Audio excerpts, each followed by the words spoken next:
Hi guys, Happy New Year to you all. So it's been a few weeks since I posted a video, so here we are, and it's feeding time at the zoo. We have Mr Jinx there, he's already peeping out. I saw him out earlier, so I've prepared some food for him. Now, and I'm actually using my proper camera as opposed to my mobile phone for this video, so a bit of an improvement there guys. Okay, now I just want to introduce you to my bug hotels. Now I'm very limited with space. I have a very small room, which is also my little residence, but here it's just a temporary place for now. But I have my bug hotels. Now you might think, oh gosh, it's not the most ideal. I do need to get a unit put in place, but I'm currently saving up the money to do that, so that I can have a proper setup. So for now they're just on the floor. This here is just a tub with some bugs in and some Nutribol vitamin powder and calcium dust. So in here we've got a couple of little crickets, some mealworm and a dubia roach. Now I've just literally foraged these out of my bug hotels, which I'm gonna show you more now. Just pop that to the side. I was using, I'll explain about that in a sec. So first of all we have the Crawlies. Now these are like the crickets and the hoppers. Now at the moment there's no hoppers in there. I've got a bit of a bioactive setup going on here. So I've even had some spare hydro balls, some spare hydro fleece. And I've put in a bit of soil, a bit of leaf litter, and even a live plant in there to just give it a bit of a natural buzz. And the crickets and locusts get basically chucked in there, and then they're just left to kind of roam around. But I need to top it up today. I bought some new bugs today, so they'll be going in there shortly. This plant here is a jade plant. Now this setup has been active now since, well, before Christmas, and we're now in the middle of January, so it's been nearly a month, and it's still doing well. It doesn't really get that much light, so I'm quite surprised that it's survived this long, really. Speaking of lighting, I bought, just because I didn't want to go to too much expense with this, it was an experiment really. I bought one of these builder's lamps. So occasionally I did start leaving that on in the day, but to be honest I don't think it really made much difference. So it's off most of the time, but it's there just in case. So that's my crickets and hoppers hotel. So I've just used an old aquarium which I got from my grandfather's. It was a spare one.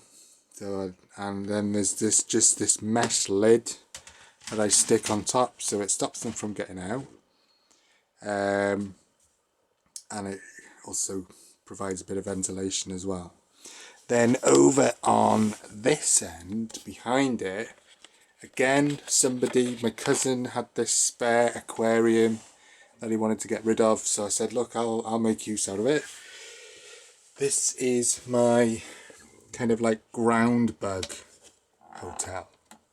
So again, bioactive. So we got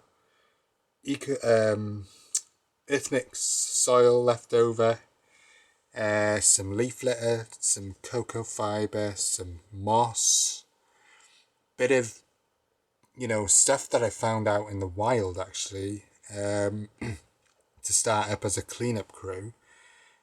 Some wood lice and some springtails, which I found out in the wild.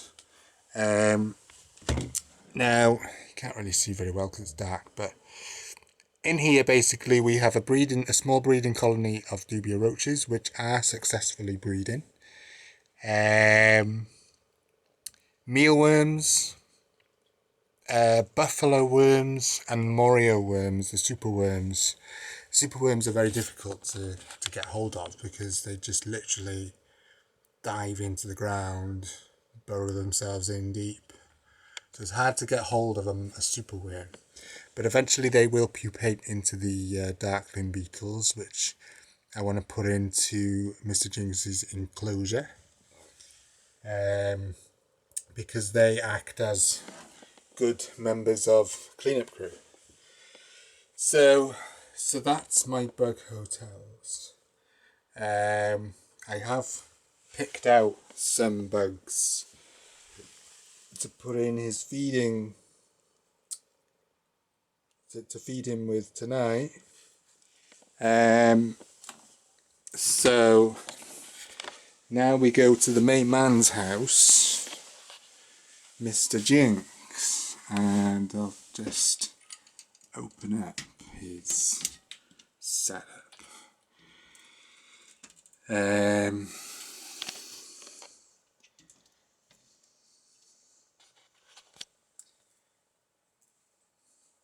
So now I'm not too worried, but I don't think this oregano here and the wormwood, get my words out, wormwood,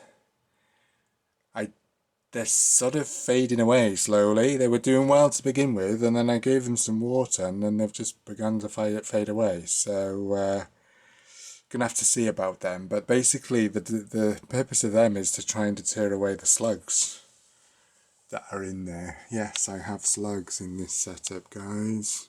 It's pretty wild here. So again, it's part of the experiment, really, with going all kind of natural and bioactive, living ecosystem. Anyway, without further ado, this guy is hungry, I can tell. Look at him. He's coming out to have a little... He's thinking, look, this square thing you got in your hand, Tom, is not going to feed me, so hurry up and put in some food, please. It's been a couple of days since I released some bugs in there. He's at an age now where he only needs feeding about 2 or 3 times a week. But he's looking well, he's looking very curious. So, now is the opportunity for me to transfer some buggies. Hello, Mr Jinx. Hello. What are you doing there? Huh? What are you doing there? You're cheeky, aren't you? You're a cheeky one. Look, oh, he's quite happy just resting on my hand there. This is rare, guys. This is rare. Normally he's quite wild in there. But